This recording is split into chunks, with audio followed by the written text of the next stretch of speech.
డబ్బు, అనారోగ్యం, ఉద్యోగం, వ్యాపారం, అప్పులతో బాధపడుతున్నారా? మీకోసమే లాంచ్ యువర్ ఫ్యూచర్ ప్రోగ్రామ్.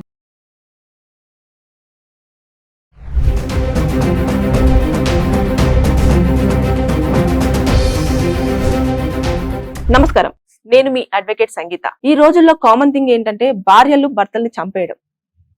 మేఘాలయలో జరిగిన హనీమూన్ భార్యాభర్తల మధ్యలో జరిగిన హత్య మర్చిపోకముందే ఇంకొకటి అలాంటిదే ఉత్తరప్రదేశ్ లోని రాంపూర్ లో చోటు చేసుకుంది. జూన్ 15వ తారీఖు రోజు భార్యాభర్తలుగా ఉండాల్సిన అమ్మాయి ఆ భర్తను, ఎవరైతే నిహాల్ అనే వ్యక్తి, 35 సంవత్సరాల వ్యక్తి, భర్త కాబోతున్న వ్యక్తిని తన బాయ్ ఫ్రెండ్ తో చంపిపించేసింది. అది ఎలా జరిగిందంటే 14వ రోజున ఇంట్లో పెళ్లి పనులన్నీ చాలా బిజీగా ఉన్నారు.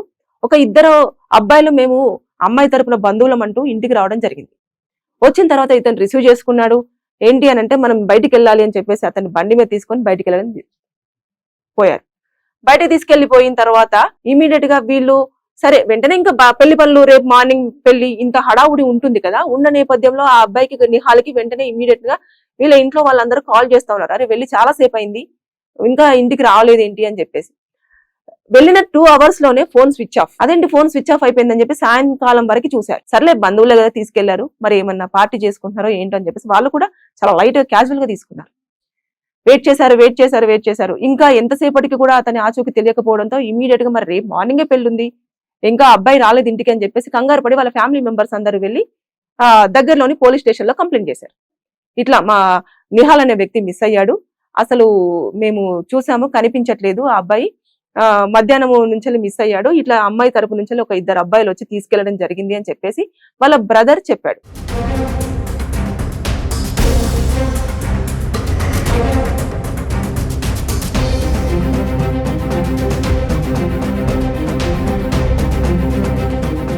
చెప్పిన తర్వాత అవునా అని చెప్పేసి అదే యాంగిల్లో ట్రై చేశారు పోలీసులు. ట్రై చేసిన తర్వాత కొంచెం ఎవరైతే డౌట్ ఉన్నారో ఆ డౌట్ ఉన్న పర్సన్ తీసుకొచ్చేసి ఎంక్వైరీ చేశారు. ఎంక్వైరీ చేస్తే అతను ఎవరైతే ఉన్నారో అతను నాకేం తెలియదు, నన్ను ఎందుకు అనుమానిస్తున్నారని, ఎలాగో మీకు తెలిసిందే, మనం తప్పు చేస్తే ఎట్టి పరిస్థితుల్లో ఒప్పుకోకపోతే వీళ్ళు ఏం చేయలేరు అనుకుంటారు.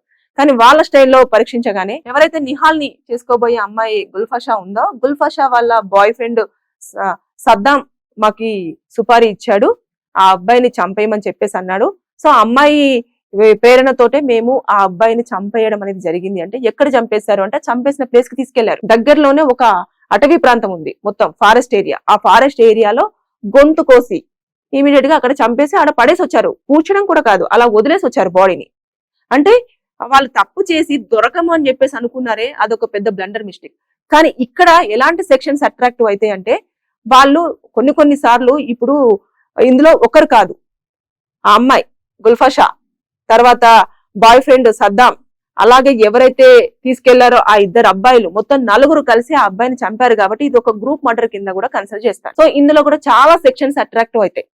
302 అవుతుంది, 120B అవుతుంది, 376 అవుతుంది, 417, 420, ఇలా చాలా కేసులు కూడా వాళ్ళకి అట్రాక్ట్ అవుతాయి. అట్రాక్ట్ అయిన తర్వాత వాటిని గనుక మనం చూసుకుంటే ఒక్కొక్క దాంట్లో 7 to 10 years వరకు లైఫ్ ప్రిజన్మెంట్ ఉంటుంది. అలాగే కొన్ని కేసులలో 302 తీసుకుంటే మాత్రం డెత్ పెనాల్టీ కూడా ఉంటుంది, అంటే ఇంకా ఉరిశిక్ష విధించడం. ఇది అంటే మీరు ఒక వ్యక్తి కోసం ఇంకొక వ్యక్తిని చంపుతున్నప్పుడు మన లైఫ్ ఏమవుతుంది అన్న విషయాన్ని మీరు మర్చిపోతున్నారు. ఇప్పుడు అవన్నీ మీకు అట్రాక్ట్ అయిన తర్వాత మీరు ఎక్కడ బయటకు వస్తారు? ఇప్పుడు ఎవరినైతే చంపారు, ఎవరి కోసం అయితే ఒక పర్సన్ ని చంపేశారో ఆ పర్సన్ తో మీరు ఎక్కడ హ్యాపీగా ఉంటారు? సో చట్టాలు ఎప్పుడూ కూడా ఊరికేనే ఉండవు. ఖచ్చితంగా పోలీసులు ఎంక్వైరీ చేసిన తర్వాత ఎంక్వైరీలో ప్రతిదీ మెన్షన్ చేస్తారు. షార్ట్ షీట్ అనేది ఒకటి ఉంటుంది. ఆ షార్ట్ షీట్ లో ఏం జరిగింది, ఎవరు దీంట్లో ఇన్వాల్వ్ అయ్యారు, ఎవరు చెప్తే ఈ మర్డర్ చేశారు, ఎవరెవరు ఇందులో ఇన్వాల్వ్ అయ్యారు అనేది ప్రతిదీ ఇన్ఫర్మేషన్ తో సహా తీసుకొని ఏ సెక్షన్స్ అట్రాక్ట్ అవుతాయో ఆ సెక్షన్స్ కింద కేసులో ఫైల్ చేసి వాటిని కోర్టులో సబ్మిట్ చేయడం జరుగుతుంది.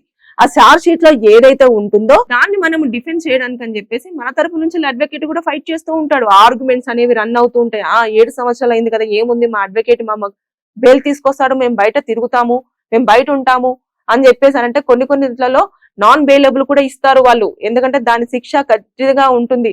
కాబట్టి మీరు ఎట్టి పరిస్థితుల్లో చేసిన తప్పు దొరకము, మేము ఏమి కాదు, మాకు పనిష్మెంట్ ఉండదు అన్న నేపథ్యం అయితే ఇక్కడ ఉండదు.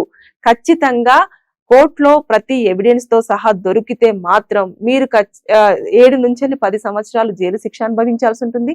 లేదు అనుకుంటే డెత్ పెనాల్టీ కూడా, అంటే ఉరి శిక్షను కూడా కోర్టు వేధించే అవకాశాలు ఉంటాయి.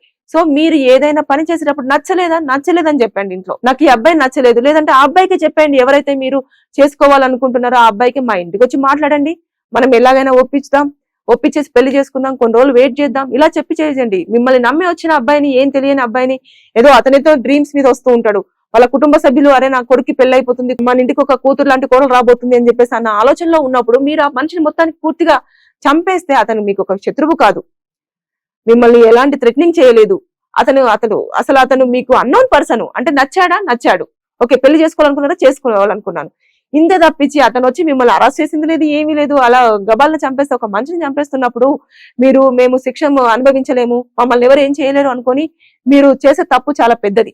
కాబట్టి మీరు ఏదన్నా పని చేసేటప్పుడు ఖచ్చితంగా ఆలోచించండి. అమ్మాయిలు ముఖ్యంగా మీరు ఒక పర్సన్ ని చంపేటప్పుడు ఏం తెలియదు, ఇంకొక పర్సన్ కోసం మీరు ఇంకొక పర్సన్ చంపేస్తున్నారు, ఒక బాయ్ ఫ్రెండ్ కోసం మీ భర్తను చంపేస్తున్నారు, భర్త చనిపోతాడు, మిమ్మల్ని ప్రేమగా చూసుకునే భర్త, కానీ ఈ బాయ్ ఫ్రెండ్ కొన్ని రోజుల వరకే మీతో ఉంటాడు, పెళ్లి చేసుకుంటాడా లేదా అన్నది కూడా క్వశ్చన్ మార్కే.